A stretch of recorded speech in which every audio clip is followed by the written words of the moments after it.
Yo, what's good? Trying to have a little bit more energy, but so today is the 10th anniversary of Drake's debut album, Thank Me Later.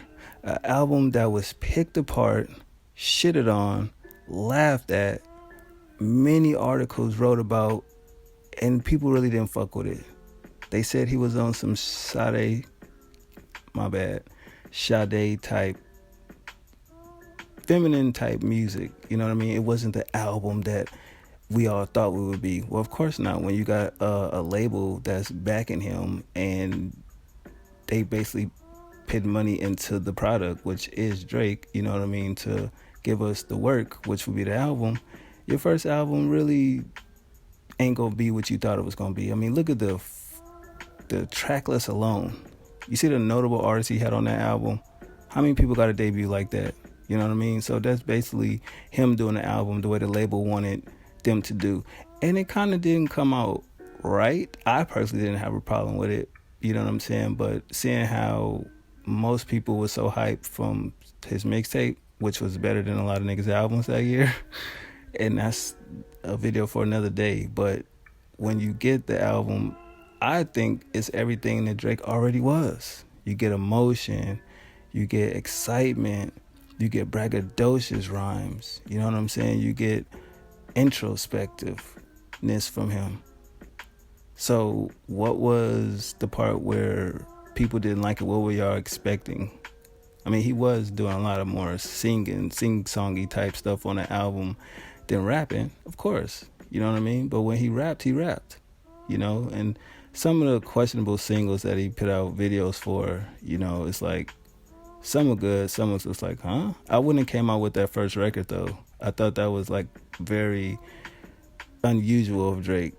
Because if you look at the records that he had, I mean, I would have at least went with the T.I. record first.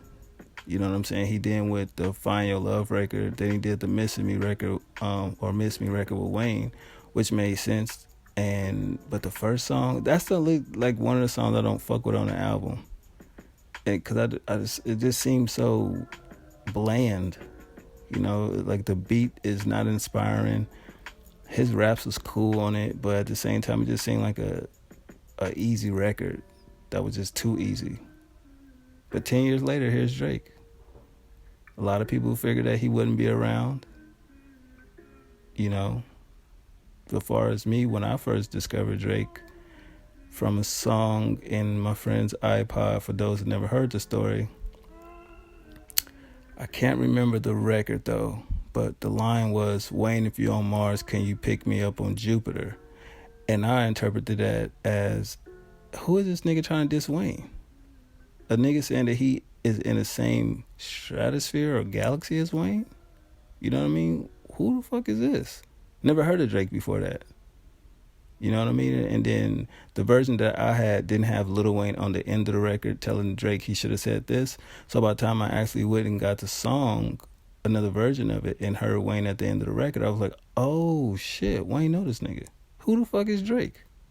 And then you discover the catalog of back music, which is phenomenal. Phonte, he worked with Phonte, Little Brother, you know what I mean? And just looking at all the records that didn't make albums, the artists he worked with, Nipsey Hussle, you know, that shit is classic right there.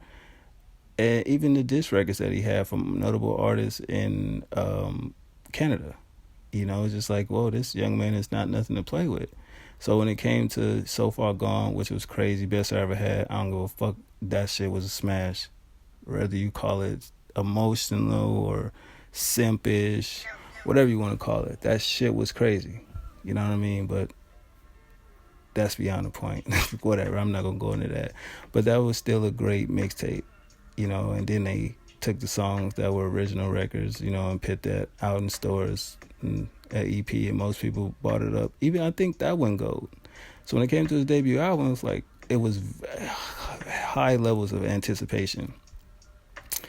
And it's like, oh shit, it leaked and got pushed back or some shit like that, if I do remember the little MTV video shit right. And then it finally came out, and you press play, and it starts with Fireworks, which is one of my most greatest songs. I love that record. And for him to be so open and expressive talking about the Rihanna situation, I was like, damn, what more can this nigga do after this album? Just from the opening song, you don't really get shit like that from people. I can tell it wasn't love. I just thought you fuck with me. What? Crazy. You know what I mean? They got Nicki on there. You know, Wayne, of course, T.I., Jeezy, Jay-Z, The Dream. Am I forgetting anybody? I hope not. But it was just crazy. And it's just like, holy shit. But I still didn't really understand the part where people kept saying sing too much on there. There's a lot of rapping on there as well. You know what I mean? And he going toe-to-toe with T.I., Jeezy, Jay-Z. You know what I mean? Even Jay was dope, how he tried to give them advice and how that advice later down the line, Drake ended up saying, fuck that advice. But when you look back on the album, 10 years, do people still go back to play it? I know I do. You know, Apple Music, and you have like your little page or whatever, it shows what you listen to and what your friends are listening to and shit like that. But it's like, yeah, you have to go back to that to understand where he at now.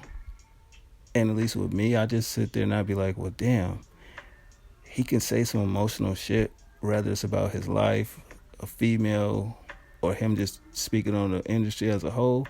It don't hit the same. It don't sound as convincing as it once did. Now, maybe that's because Drake wasn't as rich as he is now, but I would think that if you're going through any form of emotion, money doesn't matter. You want to get your purest thoughts out there. And I feel like some of the records, more or less, is more production heavy than his actual thoughts that he's writing out to us to let us feel.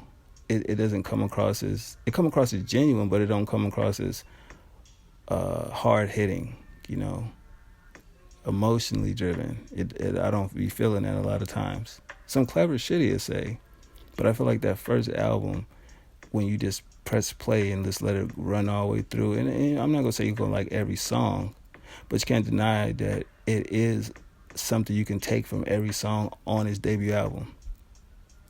Even the last track. Nah, nigga, thank me now. You don't gotta thank me later. Thank me now. Who would have thought, though? You know, if that was anybody else doing an album like that, that would have been their last album. That would have been over with. Because all the hype and all everything that was surrounding him, and you come out and just basically do those type of numbers, you out of here.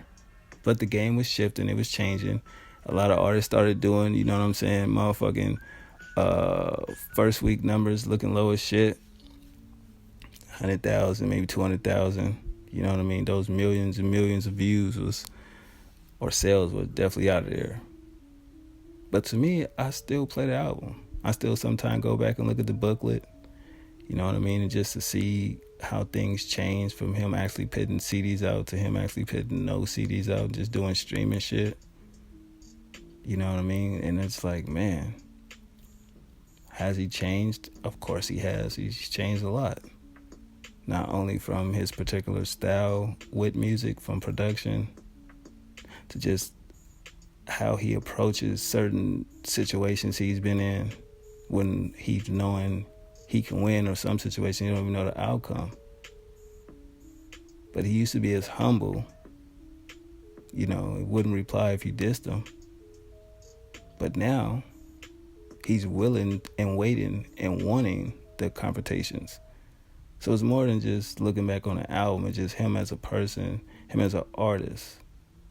You know, you really just look at his discography and be like, damn, who would have thought he would have been here? Not many people, I don't think. You know, so by the time his second joint came out, that was what we was expecting on the first one.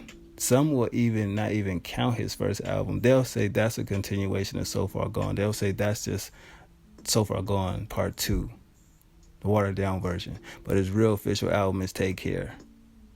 I won't argue with that. Some people call Nothing Was the Same a classic. I couldn't get with that type of music for some reason, because you go from Take Care and you go from that. I mean, the intro is classic, hands down. It was just some of the records that I really just wasn't vibing with. 305 in My City, I wasn't really fucking with that. The language at first I didn't fuck with it, but I'll keep it 100. When Young Thug did what he did with that beat, it made me go back and listen to the actual song, and I was like, oh, okay, that's what why Thug was rapping like that. So if Thug never did that, I probably would never even listen to that, because that was always a skip. You know what I mean? I never really paid attention to that record. And you know, from there you go to Views, and we all know how we feel about that. And after that shit, what could we say? I know I'm missing the other mixtape or album, whatever you want to call it. That's when he got back to what he got back to, and that was the dope Drake. It was like, hell yeah, you back to form now, my nigga. That's what's up. But I mean, Thank Me Later will always be that album that I'll go to. Not only because it dropped in June, which is the month I was born, but just because there was just certain moments on there at the time of listening to it that was kind of resonating with me at the time. You know what I mean? So, yeah, I always appreciate that album. But what y'all thought about it then and then now, listening to that album? What do you feel when you put it back on and play it? You know what I'm saying? Did it age well? Some will say yes, some will say no. I think it aged fine. I mean, if you put that on with what's currently playing with music nowadays, it fits right in there. A lot of niggas doing emotional shit, you know, very emotional shit, and just doing those type of records. And he used to get, you know, clown for it and shit like that. That should be another topic of a video that we definitely should get into, maybe. But yeah, I mean, so I'll put that album up there as one of my favorite Drake albums. I wouldn't put it number one though. It's definitely in the top 5 in my opinion. Take Care got to be number 1, just off Raw Motion, period. But all right, I guess I'll talk your head off enough.